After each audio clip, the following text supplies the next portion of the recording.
We've qualified for the World Cup. Go and compete.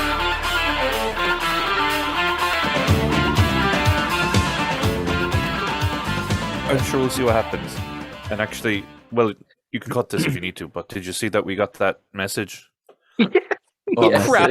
We got a message just like 20 minutes ago saying the crap cast. From who? I don't know. Dave Kelly, I think he's a Golden Dazer. Oh, Ah, on yeah. Facebook, is it? Yeah, Facebook Yeah. message. Just saying Huh? crap cast with crap in capitals. Right. but does that mean that the messages or the comments from the podcast are still up and viewable on the Golden Days? It must be. Yeah. Yeah. Crapcast. Oh, he really hit us where it Jesus. hurt. Yeah, he said right. He said right. No, Dave Kelly thinks we're crap. Well, we think he's crap. We do. And Dave Kelly is currently in jail for sex crimes. Dave Crappy, more like. Did But, Jerry Hannon not fucking blow it out all? I know a lot of people still find it funny that he posts in the group, but fucking hell, the joke died for me as soon as he started posting all his shit.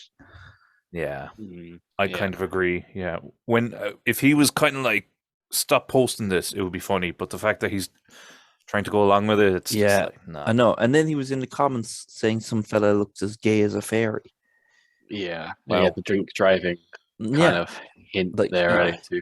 he's a Yeah. fucking dope. Anyway. Yeah, yeah. I mean, it did ruin it. They say like, don't meet your heroes, right? And I think Yeah. this is another example of it. Yeah. Frank Yeah. McCourt pissing himself. I thought From I the just grave. assumed. Well, that's what I was going to say. Yeah, is he dead? He's surely dead, is he? I think Oh, he's dead. Yeah. he's Yeah, well there's dead. a Misery, doorknob, misery, yeah. misery. Life caught up to him. yeah. Killed him, stone dead. He's with his good friend Jim Kemmy now. I will say this though, in defense of Jerry Hannon, though, is I saw I think it was like 97 interview with Frank McCourt, and I was saying this to you already, Hanley, but with this like American TV presenter as like a preview, or maybe a response to like how popular like Ashes or Angela's Ashes was, and yeah, Frank McCourt is seriously quite pompous and arrogant throughout it. He compared like Limerick to Calcutta without the heat and the good weather. So maybe Jerry was right to stand up against some defamation against the fine people of Limerick. Maybe. I'm in I'm in like 3 groups on Facebook. There's like the Simpsons page, the Slug Aaron page, and a Sopranos page. And the Sopranos page was posting about Frank McCourt because his book Tiz shows up in one episode. And like Carmela, it's like a book club, and they're talking about Frank McCourt and Tiz. And the crossover between them is just crazy. Have you ever read them? I haven't, no. No. But at the No. time, fucking Angela's Ashes, you couldn't get away from it. It was like No. the it's biggest huge. selling book of the whole. Well, I don't know about the decade. It was like a massive selling book anyway. Like everyone in America and everyone in Ireland had it. Yeah. It was like the David Gray's White Ladder of literature. He's in the marquee soon as well, I think. That's quite apt, Flynn. Quite apt. But yeah, But could as, anyone name a fucking song by David Gray that's not from White Ladder? I don't even know. I assume White Ladder is the name of an album, is it? It is, yeah. Oh, yes, I was I've just heard reading about it on Wikipedia because I thought it was a big album worldwide, but it was big, but not as big as it was in Ireland, where it was #1 for like 10 weeks straight, and it sold like 300,000 copies or 400,000 copies, which means like 10% of Ireland bought the album. That's crazy. Like every fucking home in Ireland had it. Yeah, it wouldn't be my cup of tea now, David Gray. Sorry. No, not Sorry to for me. listening. David Gray, even from as a kid, I remember thinking, this is boring adult music. Even now, yeah, I think the same, really. Yeah. Like I'm not old enough for David Gray yet. Yeah. I need to go through another 2 decades. Yeah, it hits you. Mm. It'll hit you. But then there's only like a small period of time that you're listening to like David Gray before you're into like, I don't know, that fucking C103 trad sessions, Mm. that they play on Sundays. And shit. Where it seems It's a like quick transition. the trad fellas just take over a station and hold them hostage and just start playing the fiddle. Even No David one likes Gray, trad. David Gray, even his name, to me, like David Gray is the most boring name you can come up with for a person. Yeah, it's like John Like- Smith. It's like the worst color. It's like the most boring color. Like if he was David Green, you'd be like, ooh, Yeah. interesting. Yeah. David fucking Gray. Holy Mhm. Yeah, crap. and not even like fun enough to call himself Dave Gray. Nah, David. Yeah. When I was a kid, like I was saying, how to me it was boring grown up music, but he was in that genre of boring grown up music along with like Mundy and Damien Oh, yeah. Rice and a few others who were like the singer songwriter stuff, which I fucking hated as a kid, and in many ways still hate today. Yeah, it's just the music. It's just it's like barely getting there music, isn't it? Like it feels like it's building to something and it never does. Bob Dylan has a lot to answer for. He created a monster. He did. It's like everyone, like I love Bob Dylan, but like everyone with a fucking guitar wants to be Bob Dylan. And I thought it would die out after a while, but no, we're still here with fucking Ed Sheeran with his acoustic guitar singing his songs, which people just go fucking ballistic for. I'm like, Christ, we would have been better off if Bob just never existed. You take that back. But when you said like the trad musicians take over a radio station, I don't think enough abuse was given to Red FM for the whole Ed FM stuff and he's home when Ed Sheeran played in Cool. Like, Oh yeah, I'm sorry, embarrassing. this fella just has a traditional Irish hair color. That's pretty much as far as he's connected to Cool anyway. But the people who run those pages are just desperate for fucking content, and if they get anything connected to like Ireland, because Ed Sheeran just pulls a point, like it's him pulling a point in like some shitty pub. They run that for weeks and weeks, like new angle of Ed Sheeran pulling point. What a legend! And then they have to switch to their alternate accounts to comment and like on it. That's the PUPcast secrets anyway. Mm-hmm. It's custom and practice. It's custom practice. That's crap. I thought it was customary practice this It whole is. time. It is, but people say custom and practice, but it is customary practice. Yeah, it is. It's customary practice. You've made your point. Yeah. So Jerry Hannon, not what you think, or maybe exactly what you think. But moving to perhaps some football. It's felt like it's all been in the last week, but it's been in the last few weeks. We've had Liverpool win the FA Cup, City just about win the league, and Real Madrid somehow win another Champions League. I would go out on a limb and say this is probably the most fun or entertaining season there's been in a very, very long time. I think I've enjoyed it thoroughly. Would you guys agree? I think it ended badly for both me and Adrian, I think. I think we both had a bit of disappointment at the end of the season, but it was not a bad season. I mean, it could have been a lot better, and it was so close to being a lot better.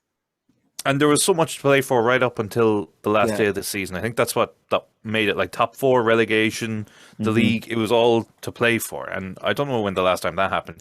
Usually Sky Sports are trying to build something for the last game of the season. Is it like, oh, who's going to finish top half or something? Whereas this was proper. So it was definitely a good season. Like you said, kind of coming away from it on a bit of a low. But, I mean, Liverpool, it's just like we go again. Arsenal, I'm guessing, would be confident of doing better next season. So I think it sets it up nicely for next season, but definitely the best season we've had now in a while. Yeah, especially with Chelsea inevitably about to drop out of the top four. So it'll be Liverpool and City battling for the title, and Arsenal and Spurs battling for third and fourth. Yeah, I could see it. There's a lot to happen before then, I guess, but I could see it. Yeah. And you know, I honestly consider Liverpool as the current champions of Europe. Yeah. So it's still very fresh. It's still very fresh. So this is it's not Yeah. even 24 hours later. In fact, the match was only midway through 24 hours ago. It wasn't even. Oh, it was. Yeah, fuck, I forgot. We'd So, probably yeah. just seen Benzema's disallowed goal. That's probably just what's happened 24 Yeah. hours ago. Benzema should be disallowed from playing football. I was really gutted. Well, actually, do you know, last night I was kind of, as the game went on, you kind of felt it. Even at halftime, I was kind of like, oh, we should be about 3 up at this point, and it was 0-0, and you just had a feeling that it might not go our way. And then, I don't know, by the end of the game, I was just like, oh, I'm kind of just ready for bed. And then I woke up this morning, and when I kind of remembered last night, I was in a foul mood, like, all day. It was like, all season's been building up to this, and then you don't win the title, and it's like, oh, well, it's okay, we're favorites, we're big favorites for, and then you fucking fall off on that as well. It was a real heartbreaking one. And then because I was wondering why was it so tough to take? Like, because I was kind of like, fuck, it's Madrid, like, they are a good side, we shouldn't have underestimated them. And then I kind of look back at some of the highlights and the stats, and fucking hell, like, the best team lost, and I think that's why it's so tough to take. And because I was thinking, yeah, we had a few good chances, we had so many good chances, and Courtois was so good, and then they just score a fucking jammy goal. It's just so fucking jammy. Your man just smashes into the area, and Vinicius is there at the back post, like, oh, Mark, Tap in, yeah. Oh, just I was like, he's got to be offside. Like, it's too lucky for Real Madrid, and I thought that their luck had run out with that offside goal not being given, and then that fucking happened, and it was just, then there was about 3 really good chances that Liverpool probably on any other day score, and they were all saved. Yeah. So it's a real kick in the teeth. I'm still pretty gutted. But look, if they reach another 3 Champions League finals in the next 5 years, then they're bound to win one. I mean, this Madrid team is the luckiest team I've ever seen in my life. They should have been eliminated in fucking group stages. They lost to, like, Sheriff Tiraspol or some fucking mad crowd from Budapest. I don't even know where the fuck they're from. At home in the group stages, and Ancelotti was close to being sacked midway through the season. They were shite. They were absolute shite, and they get through by the skin of their teeth and some hocus pocus every fucking game. And even in the final, they should have lost that game 5-0, 5 or 6-0. I don't even consider them as winners, because this is supposed to find the best team in Europe. All we found was the luckiest team in Europe. Yeah, I think we've just discovered that anything is possible. Do you know, it's quite glamorous, and everyone enjoyed it when it was the likes of Leicester, winning the league out of nowhere. And of course, they carried a hell of a lot of luck to win that league. We've just seen it here, and, like, for me, what really puts the right dampener on this Champions League win is that one of the biggest shit stirrers in football and football politics currently gets rewarded with another fucking poxy Champions League, 14 now or whatever it is, with no penalties for the whole Super League bollocks and the continual, oh, we're poor, help us out crap that they keep piping up about. And it was just such a bad team. Like, Liverpool had like fucking nine shots on target, 24 chances, and Real Madrid have walked away with their 14th Champions League. Yeah, there is something wrong about that. But look, Courtois played great, I guess. You know, one other little thing. Now, I haven't seen all the clips or all the interviews or anything, but I didn't see any Real Madrid player or manager come out and say commiserations or like it was a tough game, it was a tough team. I just saw Ancelotti being like, yeah, I set records, and all these players fucking like patting themselves on the back. Like, just not no way humble at all. Just like, yeah, we're Real Madrid, we fucking done it again. I was like, you're a bag of cunts all year. Yeah, and the 14 European trophies that they have. I don't know if anyone saw the clip I posted there. I think it was last week of one of the penalty decisions they got back in the 60s for one of their wins. Like, Yeah. it's completely corrupt. Completely corrupt. Yeah.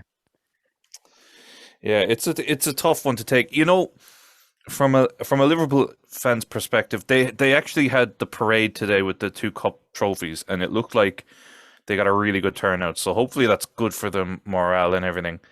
There's talk of Sadio Mane leaving, not ideal.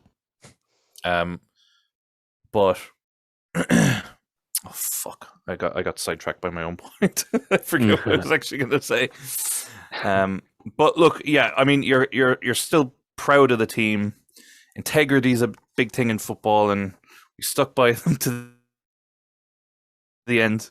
Win, lose, or draw, I'll support Liverpool and no other team. This is a lot more than others can say, right? Did Mannix and them show up in Real Madrid gear last night with like scarves and things? Yeah. Yeah. There was a Spanish flag. Tom laminated Hala Madrid A4 pages and pictures of Ancelotti and Benzema, and Mannix had a Madrid scarf. Yeah, It's pretty funny. Mm-hmm. Yeah. I don't think Adrian appreciated it 95 minutes into the game, but yeah. Look, whatever. I mean, look. To be honest, it sucks because I don't know how long a season is. It's probably about 40 weeks. You could probably say Liverpool had an exceptional 38 weeks of the season. Mm-hmm. And in 1 week, they've lost the league and the Champions League. That's fucking tough today. it is. And in kind of like sort of last gasp ways as well. I mean, Villa being 2-0 up, hopes were definitely built, and coming into the final against Madrid, your hopes were high. Kind of crushed a bit. Yeah, absolutely. So that's the thing. That's why I think that the parade is important, and I hope it went well. And I just hope the morale is good. Like, losing Mane over the summer would be a blow. They've brought in this Carvajal. I mean, he's only a 19-year-old, so either they get a big signing to. Oh yeah, did I say Carvajal? Yeah. Oh man, my brain. I've got nightmares about Carvajal or something. Carvalho, yeah, from Fulham. Like, he's not going to be a replacement for fucking Sadio Mane. So I don't know who's a replacement for Sadio Mane, but I'll have to do it, or else it's just not true, and he's going to stay, and that would be lovely too. Big summer ahead. Worth pointing out just how bad Man United have been this season. Okay, we can do that. Just as is tradition. Just how badly they fucked it this season. Just how fucking bad it is that the guy they fired a club legend, Ole, who was doing a fucking outstanding job. It's like when Everton getting rid of Ancelotti, right? They get rid of Ole, they tumble down the league, are embarrassed left and right by every team in the country, up and down it. The fella they bring in as part of their long-term rebuild project, Ralph Ragnick, he's a laughing stock, and he leaves the club, and then he's fired from his long-term consultancy position before he even starts it. The club is going down the tubes like rapidly. And Ten Hag coming in, he doesn't have a clue. He does not have a fucking clue what he's doing. So, yeah. I'd be very concerned if I was a United fan, but I'm not a United fan because I have like a sense of decency. And I think I don't want to speak for the United fans. They're more than welcome to come on, by the way. But I don't think they're terribly pleased either. And what would they say? Like, what would they even say? They're like, yeah, we're shit and we have no hope. and the only reason we supported this club was because we wanted to win. And that's all we wanted. That's all we cared about. And we don't even like football. Listen, I used the word integrity earlier. I don't know one United fan with an ounce of integrity. Not one. No. Do you know if they came out and they said we're shit and we accept it, that's fine, and they do. But to then turn around and be supporting, I shouldn't say supporting because everyone seems to get pissed off about that, but suddenly be backing other teams. I won't get into it. I won't get into it because I don't want to be totally pointed. But you can't just hop from team to team until you find one that's winning. That's crazy. Just give up on football then. Go do horse racing. That's what that fucking sport is. You just try until you win. In football, you pick your team and you back them, relegation or whatever. That's how it is, and that's where the banter comes from. After that, it just becomes shit. Yeah. If I got hot there. If horse racing was more popular than football, everyone who supports United would not be supporting United. They would be supporting fucking Ruby Walsh or someone, jockey, whoever the most successful jockey is. The United wouldn't have much of a fan base if horse racing was more popular, because they just, go where the wind blows. Yeah, but they've got to be fucked next season. I don't see. There's not a quick fix. They're not going to get top 4 next season. I don't see it. There's no way I see it. Well, the Pogba era is over now because he's heading away on a free transfer, and they may have laughed at him, but he's probably the best player they've had since Ferguson retired. In fact, he definitely is, and now he's leaving them for nothing. And they'll be replacing him with Scott McTominay, or I don't know, Bruno, who is he's a jester. Like that guy, can he play football at all? I don't know. Pogba, he's leaving a sinking ship. They always called him a rat. Their childhood product, academy product. They hated him, never liked him. What does that tell you? Yeah. And he'll go off and he'll probably win himself another World Cup next season. Yeah, this guy who was like player of the tournament at the World Cup, winning the World Cup for his country. Yeah, but it's not the club that's the problem. It's Paul Pogba. I think but they're in United are in turmoil, and they have been for a very long time. What we're seeing now is the slow decline. But it gets faster every now and then. It speeds up.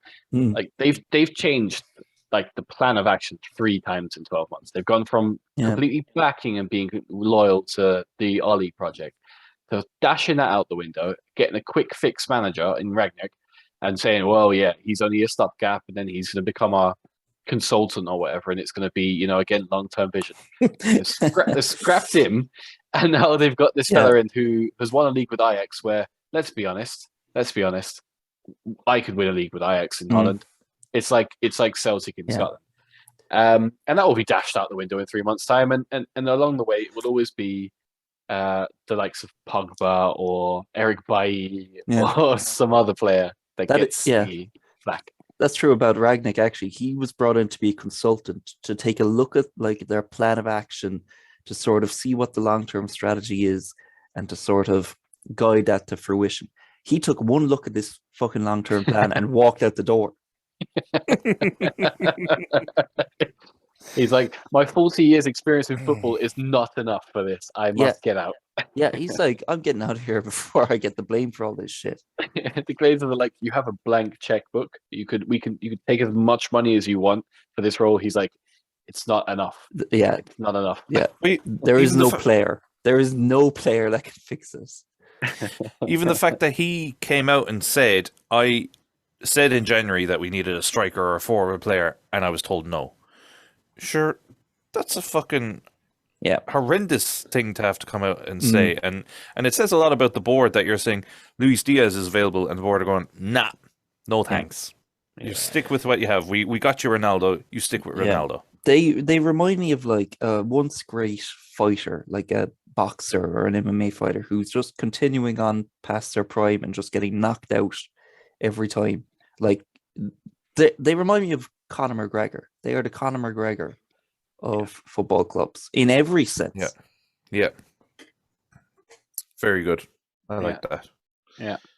And to circle it around a little bit, it says a lot, I think, about the state of United, but also its fan base, when their only cause for celebration this season is at other teams' expense. To the to the extent that their arch rivals, Man City, or most United fans would say they have a rivalry with City, they cheer them on to spite Liverpool, and I think that's you don't get trophies for that, but that's how their minds operate, not based on like their own success, because it was never like winning 13 league titles. They didn't get any joy out of that.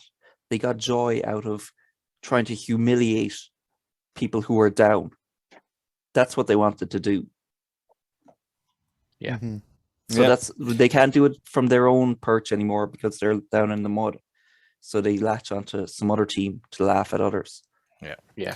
Listen, from the owners and the board and the management team, the players and even the fans, not of integrity among them. Yeah, I mean they're evil. You would have to say. Could you come up with a better example of like real evil? I don't know if I want to call their fans evil. No, really, because like if you look at someone, maybe they might be up on trial for committing war crimes. They might say, "Well, I was just told to do that. I was told to kill someone. I was just following orders." Is that evil?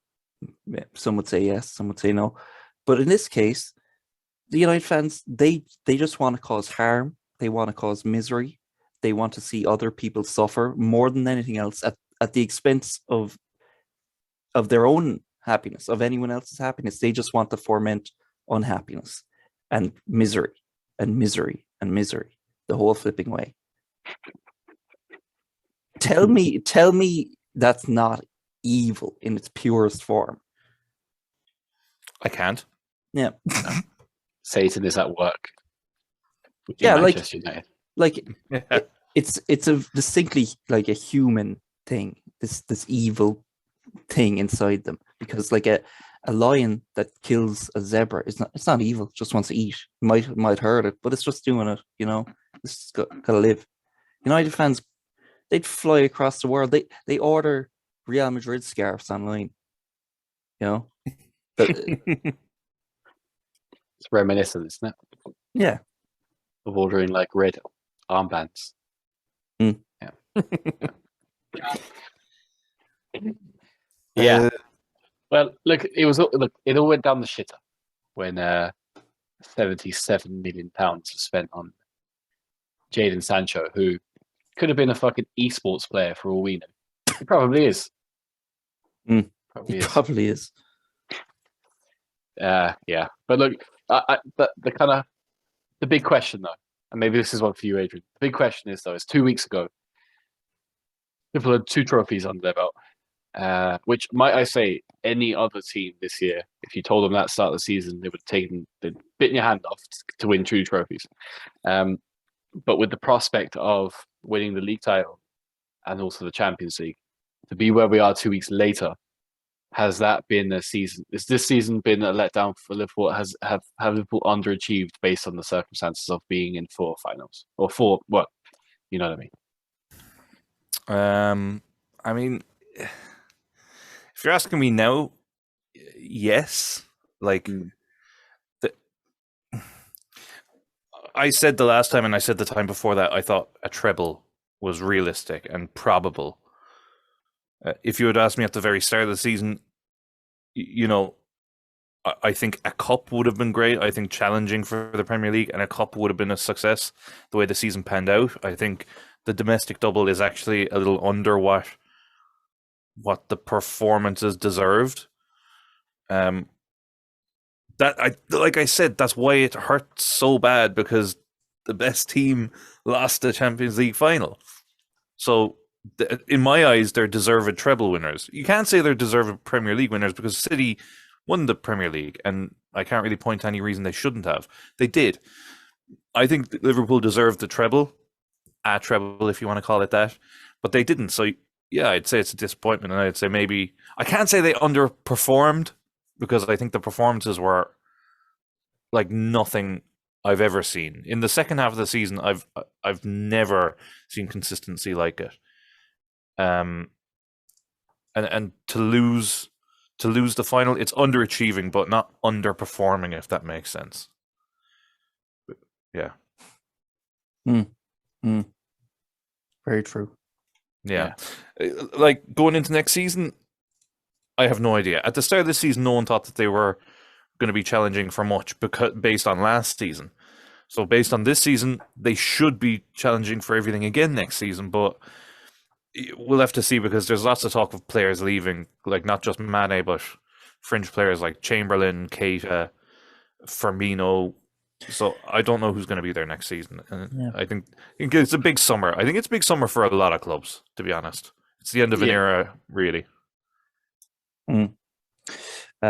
Yeah, it hasn't been brought up enough that Liverpool played every single game of football that a club could play, and right through to the end. And in the very last game of the season, they were much better than Real Madrid, who were much fresher, didn't have to play as many games because they were shite. And Liverpool playing every single minute of every game of football you could play, still firing on all cylinders. They didn't get the result, but they were the better team. You know, they've just got it. They've just got that X factor. Yeah. But I think most teams, if you offered probably every team except for Man City the FA Cup at the start of the season and said, you're not going to win anything but the FA Cup, will you take it? They'd say, yeah. Oh, yeah. I think so. To win the FA Cup and the League Cup. Delusional Chelsea fans. Maybe, yeah. So to get the FA Cup and the League Cup after years of people saying Klopp can't win cups and all this shit, you know, it's a good season. I think I'll look back on it positively, but ultimately the ending was very disappointing. Can I just say too, with regards to like people saying it's the Mickey Mouse double, the league and the FA Cup, right? The reason the FA Cup isn't as well respected as it was in previous years is because of the likes of Man United. When Sir Alex Ferguson decided, nah, I'm not. We're not playing that trophy anymore because we're going off to the Club World Cup. That was the start of the disrespect to the FA Cup, which was the most prestigious trophy in England. Yeah, forget the league. Ferguson should have been on trial for that. Really, that was a fucking disgrace. It was, and the fact that just because, you know, United were very successful at that time, that it kind of just got he must know the reaction from the FA. The FA at the time that was headed by Man United fans. Yeah. But it's not Mickey Mouse. It isn't. You win any trophy. If the Community Shield is a trophy. That's the least prestigious one. But you win it, you've still won a trophy. So I'm not on board with people saying it does it, like the kind of pattern in which you win a trophy or win trophies is important. It is not. Silverware is silverware. The people who would say that are the same people who would like kind of look at you funny if you were from like a poor neighborhood. They'd be like, "Oh, you're from there," or like if you were wearing, you know, last season's fashion or something, or if your shoes were a little out of date, you know, they'd look down their noses at you. That's the kind of people who would say that. Yeah, and another one too, because I'm a bit of role here. The whole thing of winning 2 trophies on penalty shootouts. Well, look how many World Cups Italy and Brazil have won that way. Like the Italians, where would the Italians be as a nation if the penalties didn't count? You know what I mean? It's like you take it away from them, then like they've won every single thing is on penalties. But anyway, look, some people are just desperate to discount any success. It's begrudgery at its evil, most toxic. Yeah, it's true. Here we go. Did you see Forest got promoted? Oh yeah, I just saw that. Yeah. That's it's one of the old boys back, European champions. Sure. Well, what does that matter? I just didn't say it, you know. But I saw a graphic of the league was obviously not the Premier League, it was Division 1 at the time. The year that they got relegated.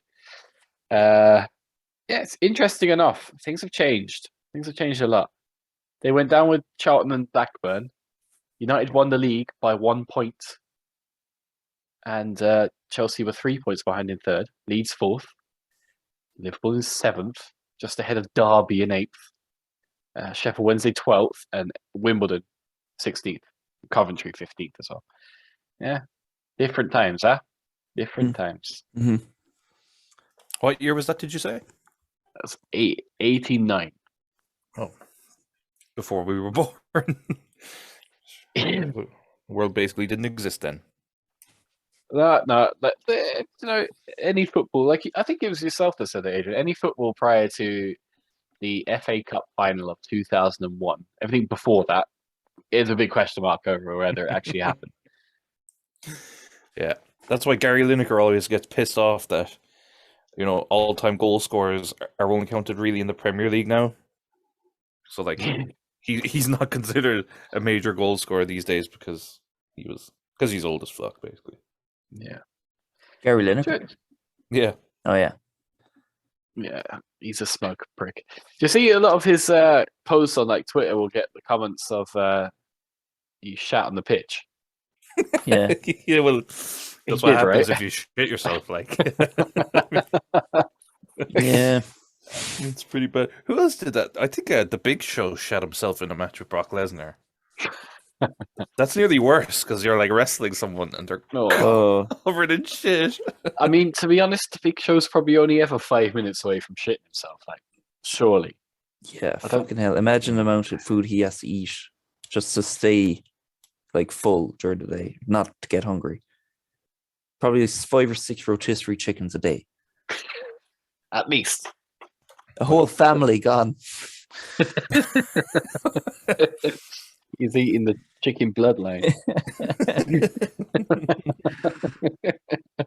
I love how you went for rotisserie chicken as well, of all things. Well, someone asked me the other day if I ever bought one of them, because like they just bought one for the first time and they ate the whole thing on their own, and I thought it was kind of mad. What? Like one from like Dunn's in a bag kind of thing? Like they're pre-cooked? Yeah. That's kind of gross. Yeah, Like they the whole never thing. appealed to me. They ate it all in one sitting, like. I think so.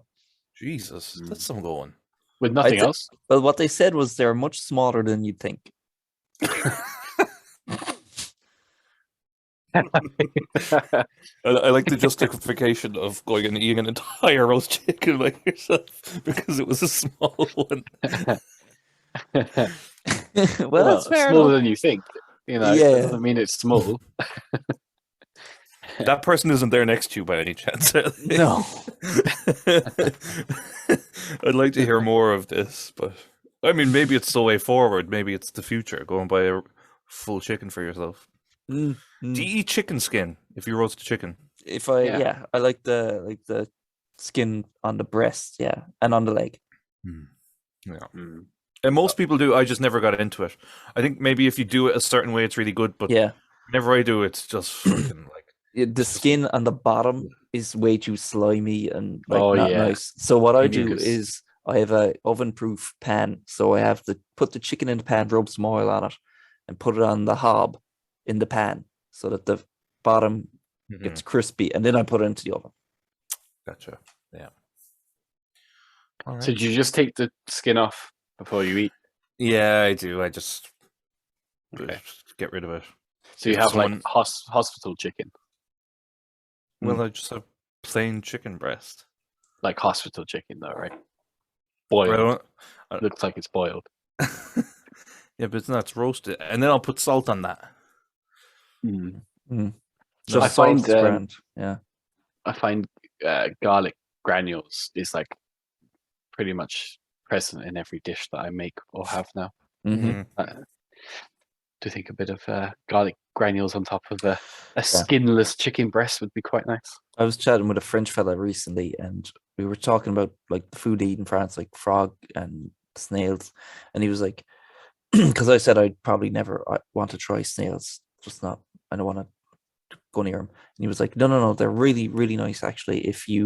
But you have to cook them a certain way. You have to cook them with some butter and use some garlic and like a good bit of parsley, and then squeeze over lemon juice on it, and then they can be quite nice. I'm like, you do that to anything on the planet and it's nice. Like literally any food. You cook with some butter, some lemon juice, some parsley, some garlic, and it'll all taste great. But no, I fucking snail, no. Yeah, like what's the actual taste of the snail? Because I've had them, and yeah, all you taste is garlic or whatever is Exactly. They them. have to cover up the taste of the snail. It's like they have to get as far away from tasting the snail as you can. Well, I'll just not eat the snail then. I'll save time. It does feel like a lot of effort when there's bigger and tastier things to eat. Just like the amount of effort you go to collecting small snails and then all this prep time. Yeah. Just a cow. There's fucking loads of lovely stuff there. Most like traditional regional cuisines, they're just like whatever the fuck was growing in the backyard in that particular area, that people over a long amount of time just figured out how much butter and salt to add into it to make it edible. But sure, I can get a fucking chicken in 2 seconds flat now. Why would I? I don't need to go eating mollusks or whatever the fuck. Yeah, like making moss off of stones. And I don't know, like, not that I have a problem with it, but whoever looked at like a shrimp and thought, I'll just fuck it in a pot for a few minutes and see what happens. Yeah. Like I would never look at most things on this planet and be like, I'll have a taste of it though. I'll try it, you know? And how many times did they have to like eat the entire shrimp, like heads and all, until they went, actually, the only good bit is like its ass. Like, let's just eat the shrimp ass. Well, I heard that in America anyway, like lobsters were prison food. Like they would look, like you couldn't sell lobsters because people didn't want them because they were fucking ugly things and they didn't really taste that nice. You'd have to use a shitload of butter and garlic on them. What a surprise! And that they would be fed the prisoners, and sometimes they'd even just put them in a blender with the shell and everything. They just blitz them to shit so that you get like a kind of a porridge of lobster. Wow, I heard that too. Yeah. And one of the reasons why they were like such like a lowly food was because they eat scraps, like lobsters themselves are like on the bottom of the ocean. Yeah, so there's nothing really that eloquent. But it's mad how things change, right? Yeah, like because it changed because I think they became a status symbol for fellas in the West or whatever, because they could get fresh lobsters shipped on train all the way into fucking, I don't know, the middle of America. And it became a big kind of statement like, oh, I can get fresh lobster right now in the middle of the desert. So it became a fancy thing. Yeah. Has anyone tried caviar, actually? No.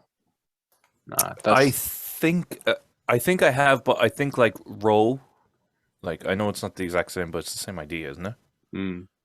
That feels like top tier, kind of like, obviously pointless foods, but not one I've tried yet. Yeah, I think I only had like a little bit of it on the side of it, something in like a really fancy place. You know when they do like amuse bouches and all that shit? It was just then. And it was not nice. It's like oysters. It's like people are like, "Oh, it's so refreshing." It's like taking a spoonful of the sea, and like, who the fuck would want that? Why do they think that's good? Like, go into the ocean, open your mouth, and see how bad it is. No, thank you. Yeah, that said, my taste is changing as I'm getting older. Like, my go-to snack now is green olives. Oh yeah, I didn't like them when I was younger, and now I love them. I can't stop eating them. It's a fucking addiction. Well, I mean, but I stop when the you pot run is out. empty. Yeah. It's crazy because before I'd eat them and be like, ooh, no, disgusting. But I don't know. It's only in the last like year. With the pits or without the pits? Without, yeah, they're pitted. They're the perfect ones are green olives with no pits, with lemon juice. Oh my sweet baby Jesus! And garlic Crazy good. and butter. Yeah. No, I Yeah. actually don't like the garlic ones. Get them with like garlic, Oh. with garlic and peppers, and I think they're kind of mank. But with lemon juice, it's like, ooh, it's bitter, it's salty. Ooh, yeah. Oh, it's too late to go get olives. Fuck. Yeah. I do quite like quite like them on pizza too. You know, maybe that's a bit Yeah. risque, but No. They're good on Yeah. pizza. Love Yep. them in Yeah. like a Greek salad. yeah, they add another layer, a bite, a nice little bite. You know. Mhm. When I was growing up, like I hated them because they just tasted like grown up food, and I was Yeah. like, "This is fucking dreadful." Our season review is going pretty badly. For a season that has like many talking points, our summary of it is very poor.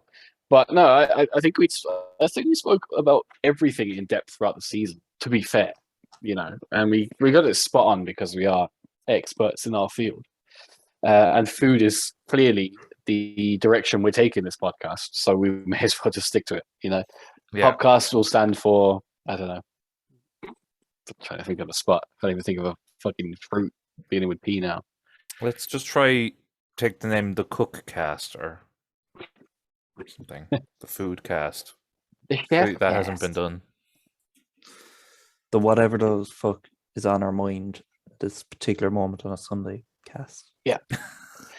The football ramble, which is taken, unfortunately. They did the exact same. Did they? I did, yeah. Yeah, they did. They did the fuckers.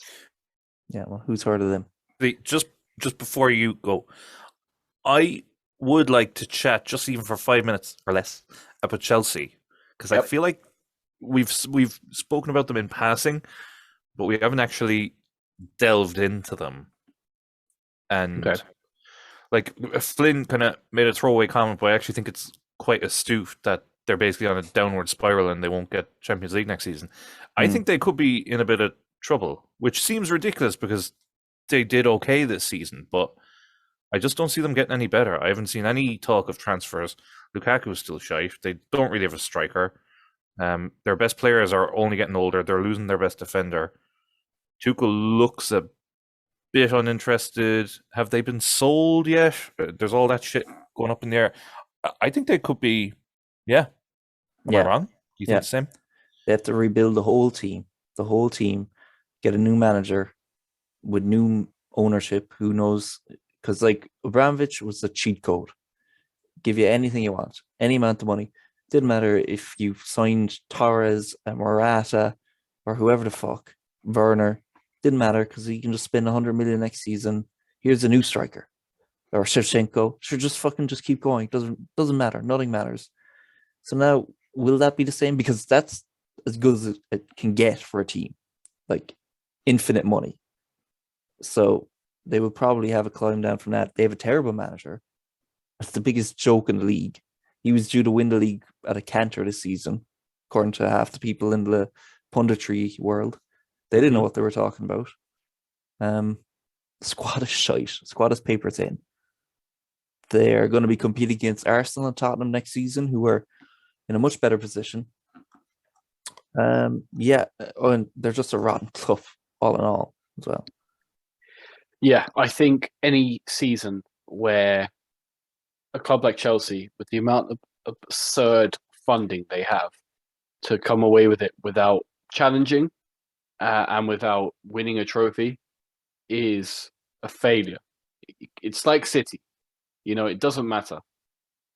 If they don't win, it's immediately like, well, you know, you failed. You've not done what we've paid you hundreds of millions to do. They were down as my flop of the season because, people were saying that they were going to win the league by March at a canter. They barely found form this year. I felt they stumbled at nearly every turn. And worst signing of the season by far, Romelu Lukaku. What was it, £100 million, £80 million, something like that? Yeah. To Jesus Christ, he doesn't he have the lowest touches in Premier League football when they beat Palace 1-0? He had 7 touches in 90 minutes. 7 touches of the football. No, yeah, it's crazy, and because I was thinking there while you were talking about their squad, it's fucked. Like their best player is probably Kante, and he's always injured now. After that, they've got like Mason Mount. He's pretty good, but like considering the money they've spent to still have to play the likes of Loftus Cheek and your man Sarr at the back, and even Chalobah, like it's miserable. It's miserable enough. There's actually not enough being said about Chelsea at the minute, considering they're in a big trouble. Yeah, look at their backline. Like honestly, their backline. It's apart from Mendy, you mentioned him there. Alonso was playing. Thiago Silva. He's nearly 50. Mm-hmm. Azpilicueta should people laugh at Seamus Coleman still in the Premier League. Azpilicueta should have taken a step down a few years ago too. Mm-hmm. And they've scraped by. And they might not admit it, but it must sting Chelsea fans a little bit that they're obviously their sugar daddy's gone, but also that Tammy Abraham led Jose Mourinho's Roma to a European success.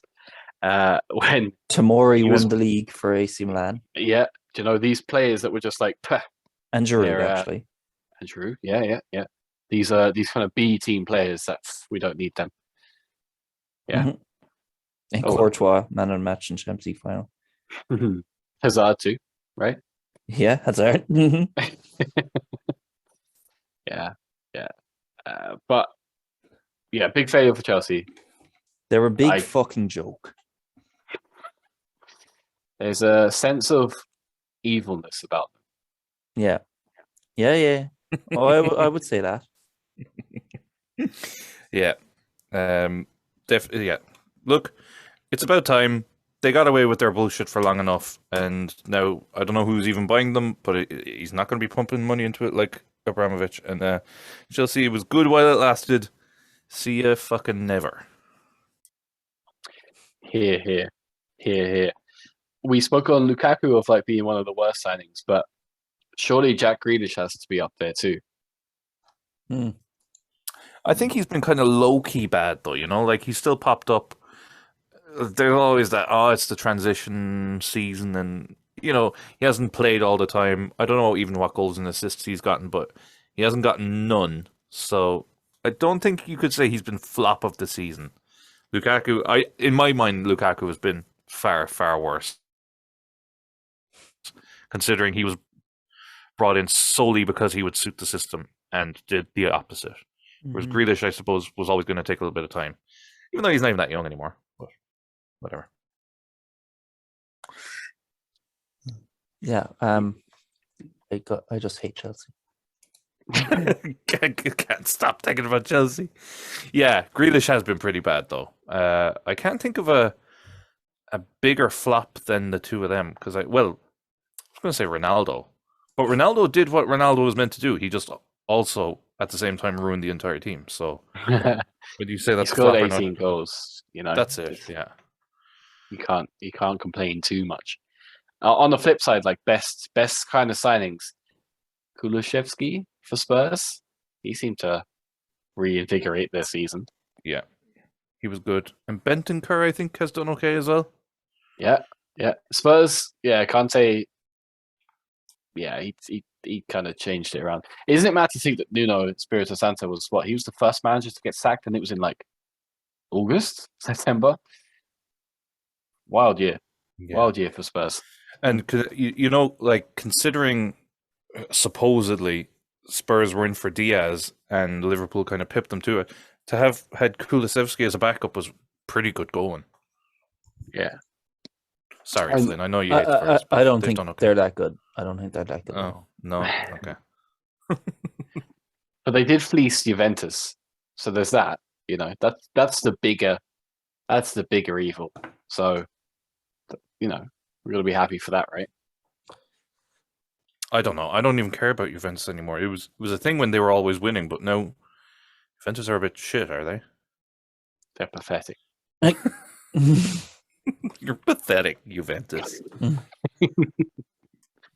I'd like to see you win that.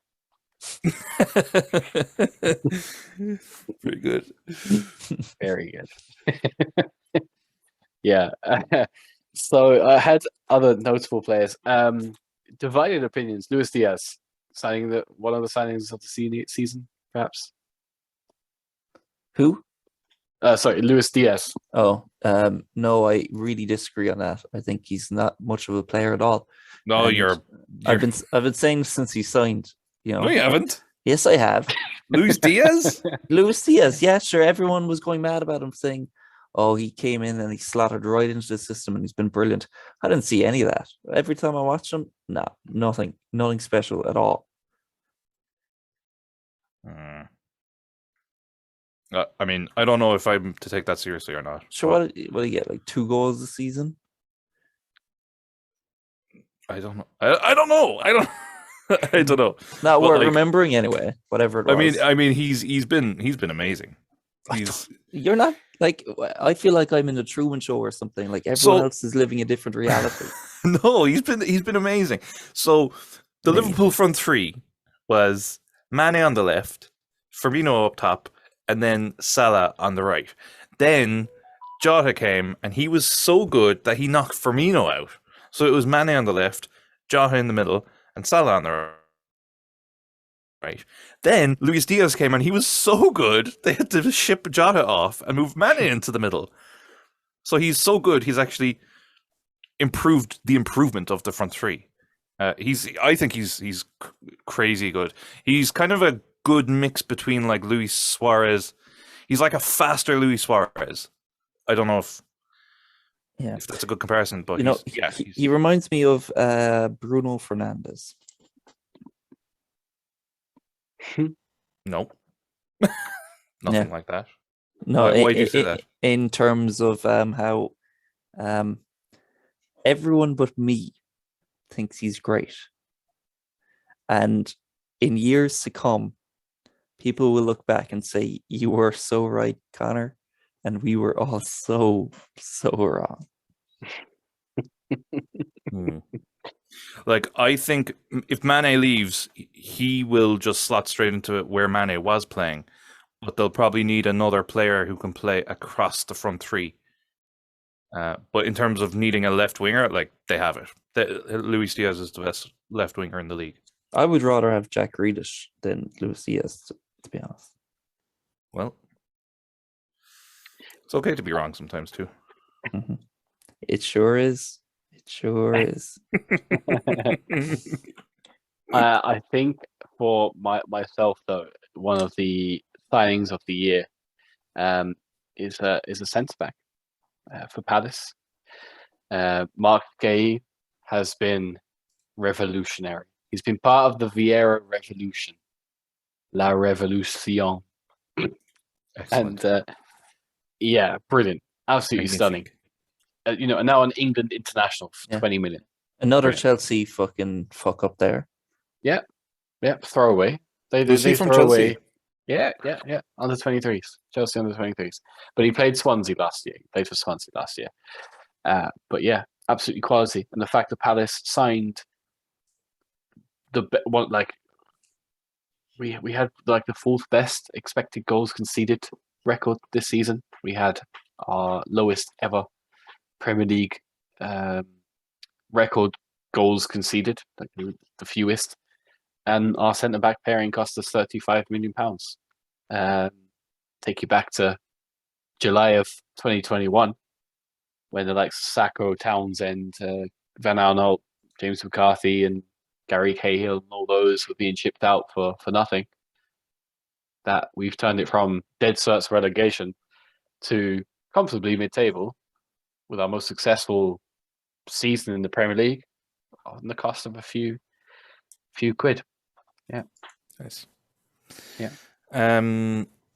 Just out of curiosity, Flynn, who do you think is the signing of the season? Signing of the season.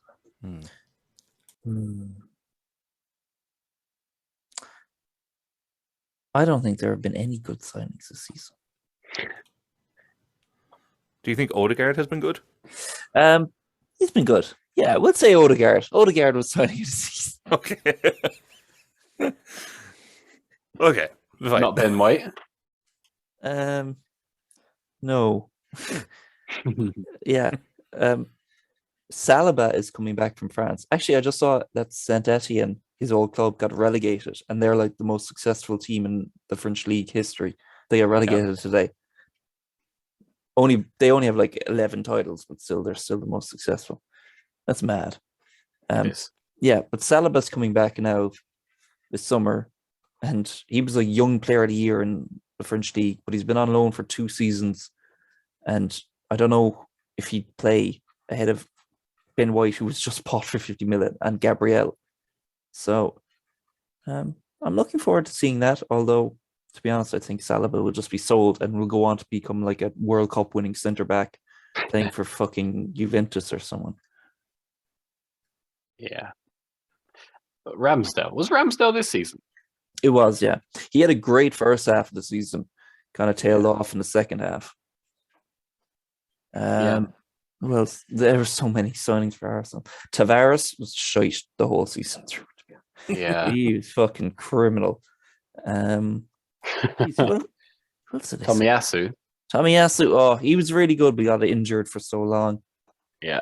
He's been unlucky. I know. Also, the fact that Arsenal fucking blew it at the end anyway, losing to Newcastle. But the signings, I think, were mostly very, very good. But the season fell apart when like Partey and Tierney and Tomiyasu and a couple others were out injured long term. Like that was fucked. Xhaka, we're still relying on Xhaka here. This fucking, oh my god. I've been watching Xhaka play every game of the season for like 5 years now. Yeah, it's incredible. He's still still an there. Arsenal career. It's crazy, and he's still such a key player. Like, Yeah. But it's like when he plays good, Arsenal play good. Well, I should say, but he just plays really terribly about 25% of the time or something. It's crazy. He could change it in a second too. He could be having the best game of his life, and then he'll lash out at someone. Yeah, red card. Yeah. We're all in agreement though that the worst bit of business was Dele Alli and Van de Beek to Everton. Right? They didn't even fucking play.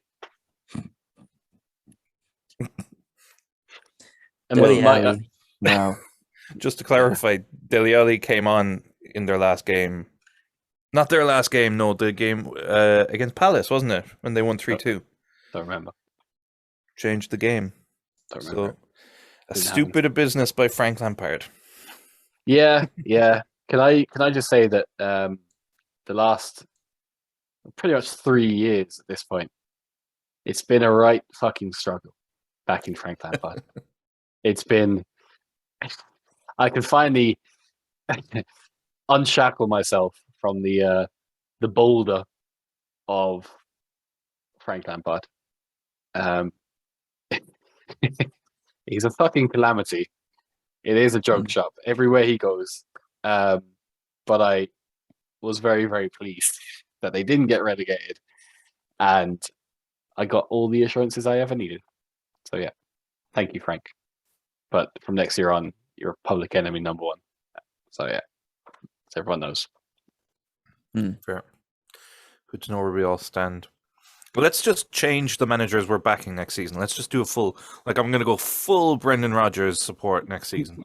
Yeah, that's it. Because people don't realize that 99% of what we say is pretty much trying to build like storylines of bollocks. I don't even think about what I say, to be honest. Someone said that to me the other day. They were like, I was listening to the podcast, and sometimes it's hard to tell what you take seriously, because I think someone must be Connor made some throwaway comment about how, obviously Arteta is the best manager in the league or something, and we just let it go. We didn't even address it. So for people listening, they're like, why are they coming up with this shit? So, yeah. We'll keep you guessing. Yeah, that's the fun, right? The fun is that we have to have very few memories of what we've actually said. Because if you say it with enough conviction, Yeah. Well, it's up to the know? audience to decipher. Like, I mean, it's a two-way street here. We toss the ball up for them, and they have to hit it.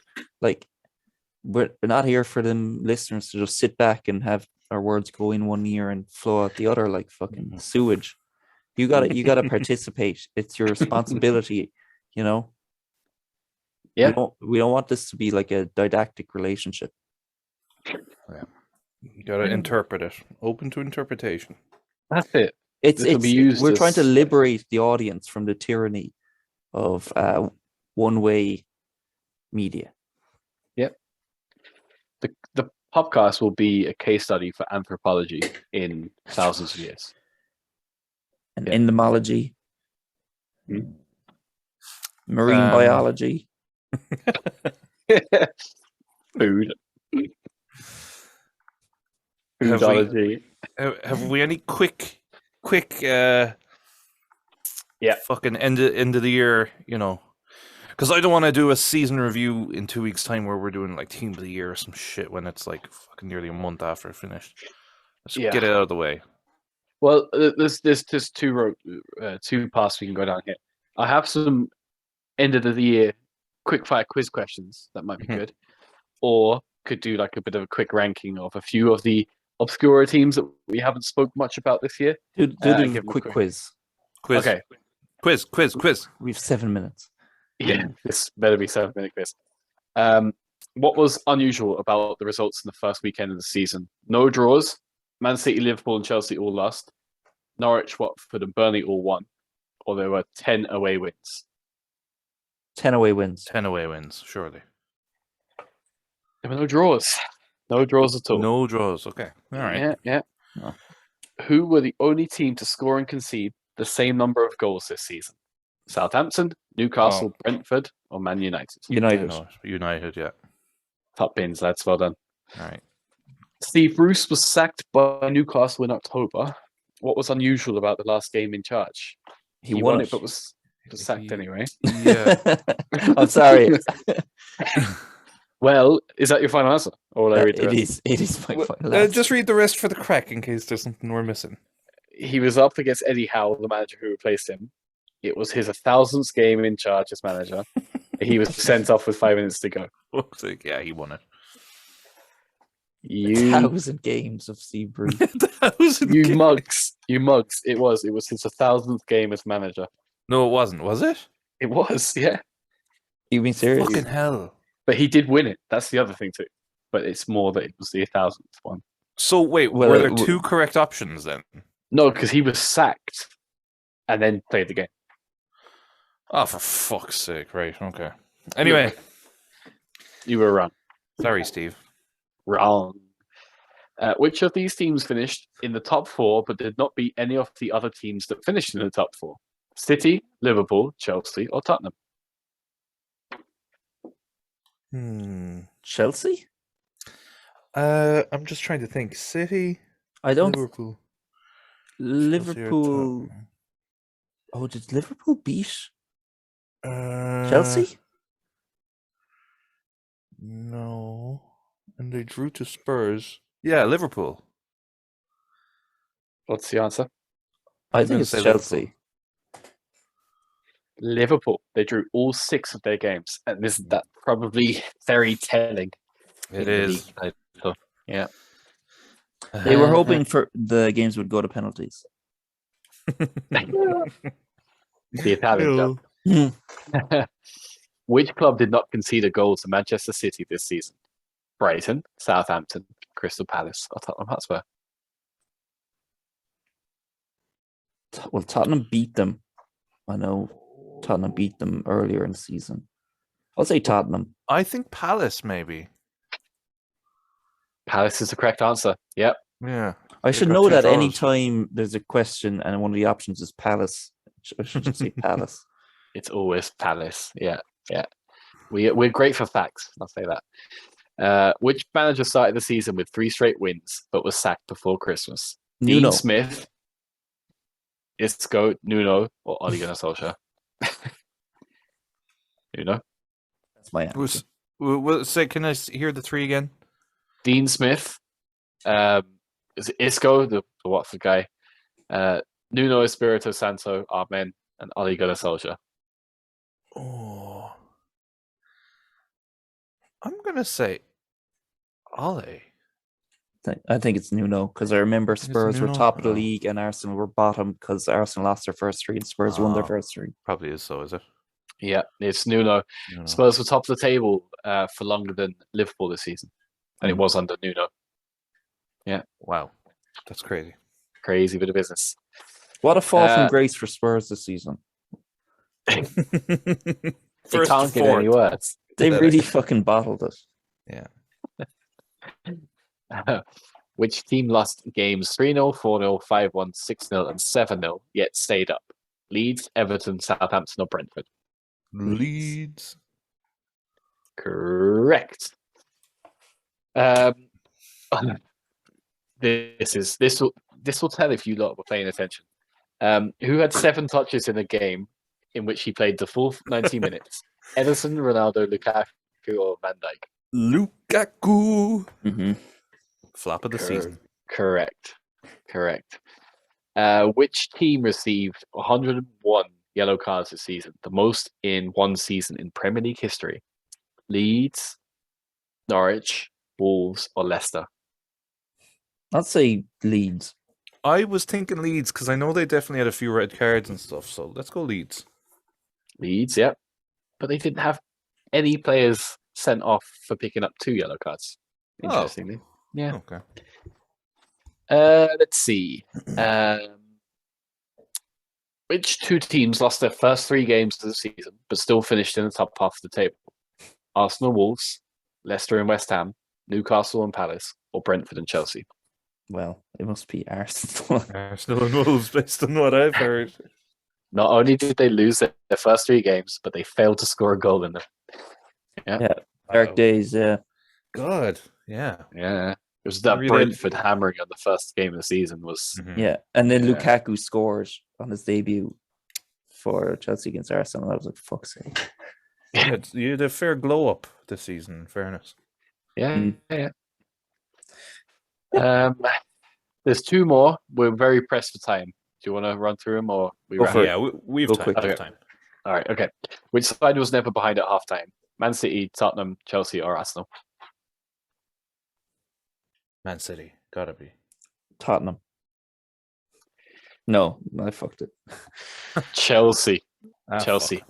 Yeah. Which player's goals won his team 14 points, the most of any player in the league? Manuel Dennis, Cristiano Ronaldo, Mikel Antonio, or Son Heung-min? Ronaldo. I would have thought Ronaldo. Correct. Scored 18 times for United, who would have been 14 points worse off. God, they're Nice. such a shambles. I That's think a we wrap. probably were even on that, Flynn. Yeah, roundabout. Do the points when we listen back, but yeah. Yeah, That was good. That was good. Yeah. I think we'll just get the scores up. Oh, no, I can't. We don't have time. Yeah. We have like 30 seconds. Okay. Well, up the fucking Palace. Get that in nice and early. All right. Yeah. Yeah. Here's to a new season. You'll never walk alone. We'll Yeah. see you in the summer. God, I hate United and Chelsea and Tottenham. You've been listening to the Put 'em Under Pressure podcast. For more of our content, make sure that you follow us on YouTube, Spotify, and Facebook. Outro music.